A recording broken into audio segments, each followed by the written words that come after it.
Hello and welcome to the Arise interview, where we take time to reflect on the big stories from the news and on the fortunes and affairs of the world in an hour of conversation with commentators, analysts and thought leaders. I'm Somna Sambu. Coming up in the next 60 minutes, Nigeria's prison break. More than 1,800 inmates escaped after gunmen attacked a jail in the southeastern city of Owerri, Nigeria. Explosives were used to storm the facility along with the police headquarters. Security forces have been deployed to Imo State to protect residents and calm nerves as the Inspector General of Police arrived the city. We'll speak about the implication of such attacks and if separatist groups could be blamed for the attack. And a report on fixing illicit financial flows has been submitted to Nigeria's anti-corruption czar, and it claims that Nigerian politically exposed persons and other corrupt public officers are taking advantage of UAE's soft system to launder funds. The report attributes the rush to stash funds in the UAE by top Nigerians to the weak financial system and its openness to investors. We'll speak to the chairman of the anti-corruption group that commissioned this report. Plus, an unprecedented tension in Jordan as the rift between former Crown Prince Hamza and King Abdullah is likely not over yet. Prince Hamza has said he was placed under house arrest after being accused of trying to destabilize the country, an allegation he has since denied. He has pledged loyalty to King Abdullah. We'll speak to our correspondent for the latest. Another prison break in Nigeria. More than 1,800 prisoners have escaped from a prison in Nigeria after an attack by suspected militants. Security forces have been deployed to Imo State to protect residents and calm frayed nerves. The Inspector General of Police, Mohammed Adamu, has ordered operatives to be ruthless against members of the proscribed independent people of Biafra, indigenous people of Biafra, a separatist group it blamed for the attack. However, the group has denied its involvement in the attack. Governor of Imo State says it's a plot to destabilize the southeast region. Let's take a listen. The intention is to put fear into our people and make them vulnerable. But I can assure you that government, working with security agencies, will rise to the occasion and get to the end of the matter. I've already commissioned a detailed investigation into this incident with a view to finding out the perpetrators and the masterminds of this ugly incident. Luckily for us, no life was lost. The lifeless body you saw was not by any bullet wound or as a result of any shooting. I think the body became unconscious as a result of shock. And I'm told that the issue is being managed by the medical team. There was an attack at the Owerri Pastoral Center very early this morning, around 2:15 a.m. So you can see the extent of the damage so far. You can see our burnt vehicles and equally affected the building.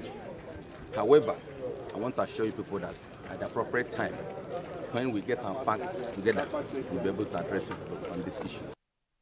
For more on this story, I'm now being joined in the studio by Emmanuel Onwubiko, who is the convener of Human Rights Writers Association of Nigeria, RIWA, and from the southeastern city of Owerri by Fidel Onyeneke, who is the former chairman of the Nigerian Union of Journalists, Imo State Chapter. Good to have you, Emmanuel, and good to have you too. Let's talk about this latest now, the panel of inquiry that's been set up by Governor Hope Uzodinma. How far do you think this will go in unraveling what happened? A lot of people have said that it was a near state of anarchy that the Imo State capital had turned to on Monday. Yeah, thank you very much. Yeah, what we need to ask, there are very critical issues that Nigerians need to, questions Nigerians need to raise to our leaders. The reason why the Constitution says Nigerians are obliged to participate actively as citizens in the affairs of their nation. If you go to section 14, you will see a particular subsection where Nigerians are encouraged to become active participants in the governance of their country. Nigerians should ask question, where was the governor when the attack took place? The attack happened, the Owerri prisons, if you know very well, Owerri prison is the next house to the most important hospitality institution in Owerri. I don't want to mention the name of the hotel so that I don't give them bad market. Then correctional center is about 5 minutes walk. That even a 2-year-old child can walk from where the prison is to where the military formation, the command, I mean the brigade of guard or whatever you call it, I mean the military establishment that is in Owerri, that is next to the 82 Div. After 82 Div is the biggest military establishment in the whole of Southeast. The one you have in Owerri is almost next to it in terms of hierarchy. So a very strategic military institution is not more than 5 minutes away. Then the so-called gunmen attacked a very strategic national security asset. The police attacked the prison where you have high-profile prisoners. A lot of them are also awaiting trial. Inmates. You have undermined the judiciary. You have undermined the security of the citizens of Imo State. And you have a governor who, by whether in just mere writing or whatever, or just saying it, the chief security officer of the state was nowhere near the place. He never communicated with the security heads. If those that were in Imo State all went to sleep, all of them may have traveled to their girlfriends or their wives elsewhere far away from Imo State. The governor, who is supposed to be the chief security officer of the state, did not show up until around 10 or 11 after all of those consequences have happened of the attack. So what I'm saying is this: it is belated. Well, it could have been the Imo State House of Assembly. Well, it could have been that he was taken into custody for the security forces to be sure of what has happened. But let's listen to Fidel Onyeneke, get to know what actually happened, because we heard that there was an attack on Douglas House, which is the government house in Owerri, and as a result of that, maybe the governor would have gone into hiding. These are security protocols that we usually see in several places. Can you just give us an update on that, Fidel? Where was the governor when all of this was happening?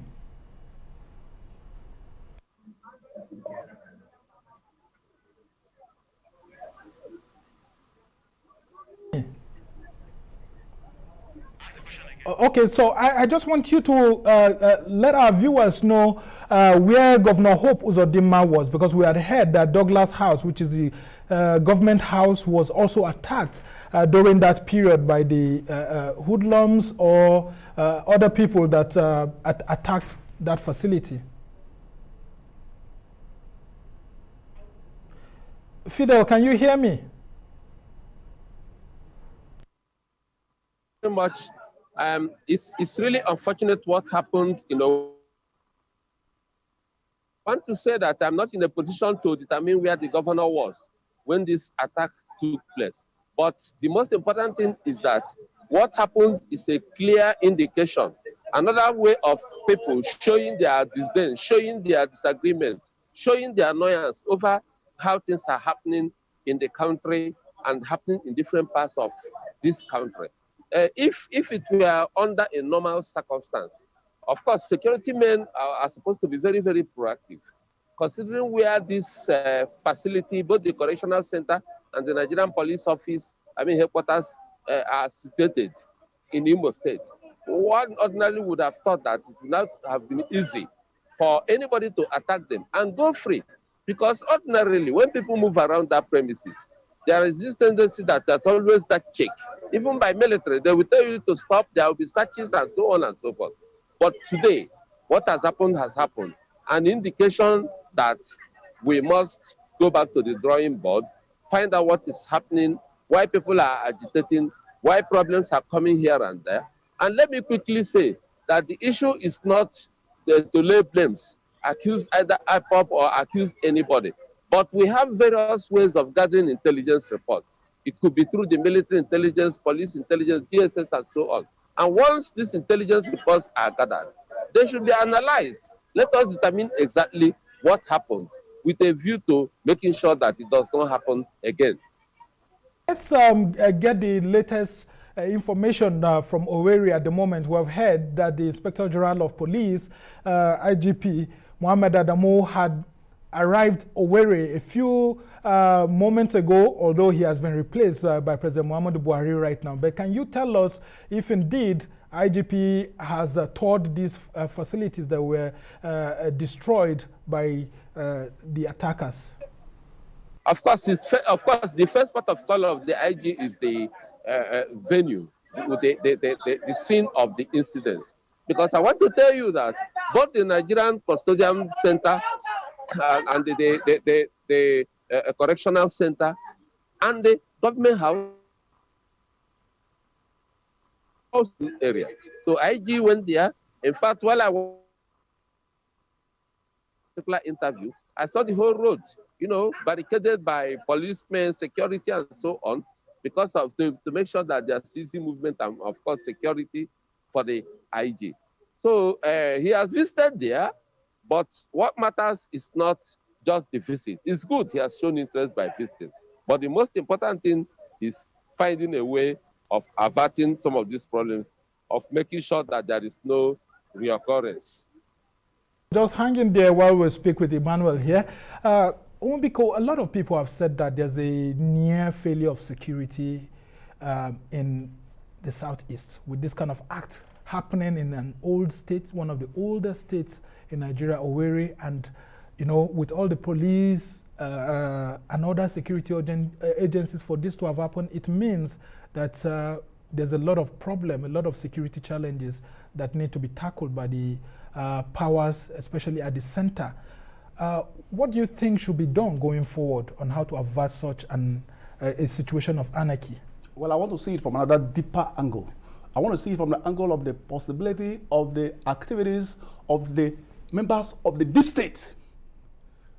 If you look at the political concept of the deep state, it's possible some people somewhere in Abuja or elsewhere may have programmed certain kind of chaotic occurrences to happen simultaneously in a particular region that they want destabilized, or they want to sell their weapons, or they just want to influence government policies. What we're saying is this: you are asking about the IG visiting a place. Did you see policemen cordon off the crime scene? Well, you may have traveled as a journalist. No, you don't give these guys excuses as a journalist. You ask questions. Why? I don't know. Yes, but I remember that people were going into crime scenes. Because in this instance, there's a lot that we have to probe. But just hold on, we just have to go on a short break. And when we return, we'll continue. You're still watching the Arise interview. Plenty more still ahead, including we continue our chat about the prison break in Nigeria's southeastern city of Owerri. Stay with us. Welcome back to the Arise interview. This is not the first time a prison break would occur in Nigeria, but the most recent is the jailbreak in the southeastern city of Owerri, blamed on armed separatists. Analysts say the rise of secessionist agitation in Nigeria's southeast has fueled growing tension in the region and heavy response by security forces and Buhari's government. No group has claimed the responsibility for the jailbreak, but security forces say the attack was carried out by separatist groups. And the Inspector General of Police has given a marching order for the arrest of members of the Eastern Security Network. I still have with me here Emmanuel Onwubiko and Fidel Onyeneke right there in Owerri. Let's continue with you before we get to Fidel. The Inspector General of Police, who is now former Mohammed Adamu, has said that this attack was carried out by members of IPOP and through the Eastern Security Network. Do you think that they have the capacity to actually unleash this kind of mayhem on a city like Owerri? I don't believe any word that has come from that IG whose credibility, whose tenure in that office is even been legally challenged, number one. Number two, I do not believe the statement that is coming from the police as an institution. The police did not do the needful. Scientifically, when a crime happens, Metropolitan Police, for instance, in London, we cordon off an area. If a crime happens, crime scene, they cordon off the crime scene, they don't allow people to go there. The one that happened in Owerri, started happening around 1 a.m. Somebody who saw it, who witnessed what was happening, called me by 2 o'clock. I was aware of it. I'm a nobody in this country. I'm not in the police force. I'm not in the army. But I was aware that something was happening in Owerri by 2 o'clock in the morning, when it's almost an hour after it happened. There were a lot of people, akara sellers, people that were selling akara on the street, touts, those who don't even have places to go and sleep. They sleep on the street. They were all aware. They were all recording the thing and they were discussing. You understand? And people were infiltrating the crime scene. The police ought to do the first thing first. They didn't do it. They didn't investigate. They just concluded. The IGP, on what basis? IGP said they repelled a lot of these attackers. It is not true. At the state police command. It is not true. And it's if not because of that repelling, a lot of damage would have been done to the state police headquarters. Everywhere. All the cars that people were. I think you just need to have a reporter on ground in a way to go there and see what happened. This is my town. I'm talking about my own town. What do you make of the statement by Nnamdi Kanu when he actually said that if Miyetti Allah terror headsmen, other murderous Fulani groups, including Boko Haram insurgents, can be arrested, freed, and rehabilitated by this neo-colonial Fulanized president and all of that, no single soul deserves to be in any prison in Nigeria? Is that not claiming responsibility? It's not. It's his own personal opinion. You can say, I as a person, as a Nigerian citizen, I'm not happy that Boko Haram terrorists who were arrested while in the theater of war, battle, and taken in by the soldiers are being released and rehabilitated into the society and being paid and being reintegrated back to the society where they killed so many people to go and meet the same victims. And the victims of this Boko Haram terrorism in the northeast of Nigeria are witnessing this injustice that is happening. So Nnamdi Kanu is not only, is he not a Nigerian citizen? Does he not know what is happening in the country? If he expressed opinion and there's a coincidence within the time that it's happened, it's not personal opinion. On the day that there was a jailbreak, it means there's a lot. So let's just cross over to Fidel in Owerri and hear from you. When you hear Nnamdi Kanu saying that no single soul deserves to be in any prison in Nigeria on a day when there's a jailbreak, and the Inspector General of Police said that the ESN is responsible for that through the IPOB, what do you make of that statement? It's still an allegation. That's why I said that there is need for thorough investigation. You cannot just make an allegation, blame somebody, because definitely if you pass the buck to the other person will find a way of defending himself or herself. The most important thing is that we have the machinery in this country to determine what actually happened, to find out the perpetrators, find out those who are really responsible. And once we find out this, then we can know how to start and where to start. Anything short of this simply means that we have lost, the federal government has lost the grip of handling insecurity in this country.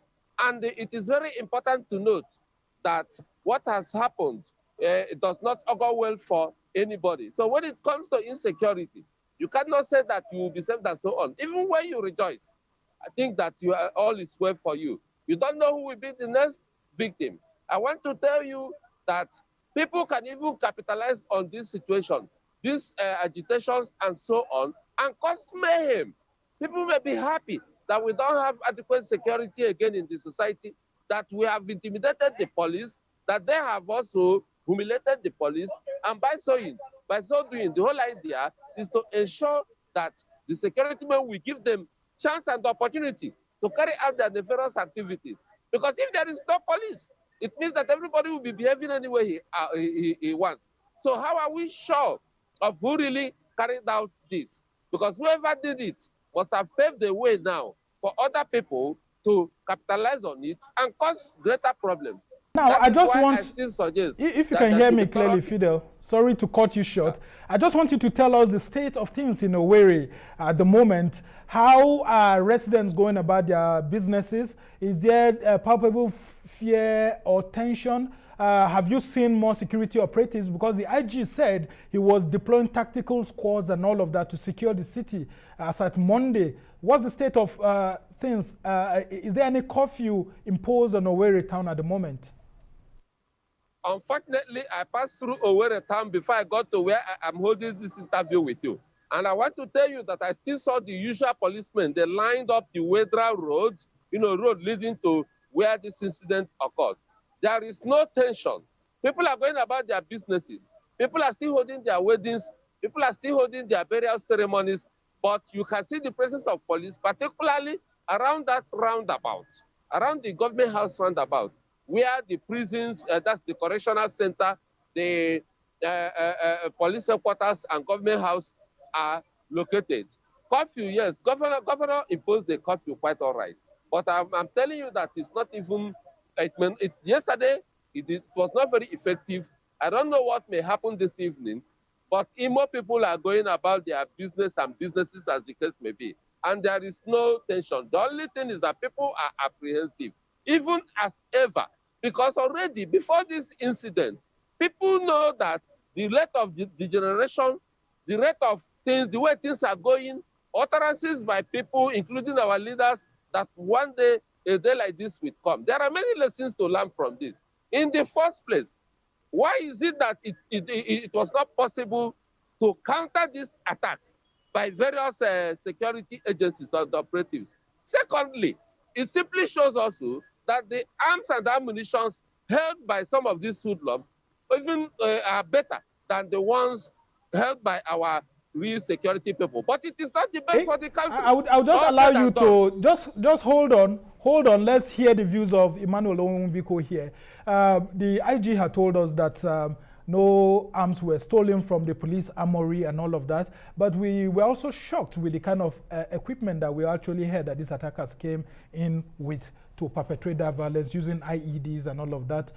In all, do you think that this commission of inquiry to be set up by Governor Hope Uzodinma will unravel all these mysteries? And do you believe in that commission of inquiry? Well, I have an open mind. I suspect that something much deeper than what you guys are thinking is exactly responsible for what is happening in the southeast. And what's on your mind? Members of the deep state. It's possible that some officials in Abuja here are actually plotting to destabilize the southeast of Nigeria. That sounds like a conspiracy theory. Yeah, it's not a conspiracy theory. I mean, by the way, because you do not have proof. Look at it. We've seen the ESN and IPOB actually doing lots of operations. Can you allow me to give you instances? Okay, go ahead. Let's hear. Go ahead. Let's hear. For instance, armed Fulani herdsmen attacked a community in Imo State. The governor of that state, who is the chief security officer, mentioned their name, that armed Fulani herdsmen attacked his community and killed 30 human beings. The government of this country, the president, did not issue that kind of immediate effect order of deploying the army. No, sorry, please. The vice president that the SA media tells Nigerians that the president cannot hand over power to him. Who recognizes the vice president? He just expects tire. So I am talking about the president of the country. Well, the constitution recognizes the vice president. The so-called presidency, Garba Shehu, my colleague, that is now the president, that he's the one releasing statements on behalf of the president, said the president cannot hand over to the vice president because the president is internet savvy. Well, that's not the issue. The issue here is that the Nigerian government had a representation in Ebonyi. That's because we do not have enough time left. To give instances. When the attack happened in the Imo State, why was it not called a terrorist attack? 30 human beings were killed. The one that happened in Imo State, no life was lost, only police vehicles. Are we now valuing vehicles more than human lives? Okay. Or do we now favor some terrorists more than other terrorists? We want to thank you, Emmanuel Onwubiko, for coming on the show. We know that there are lots of grievances here and there, but we hope that the government will settle it. We also want to thank Fidel Onyeneke for joining us from Owerri. You're still watching the Arise interview. Plenty more still ahead, including a new report which says that the Nigerian politically exposed persons and other corrupt public officers are taking advantage of UAE's soft system to launder funds. Stay with us.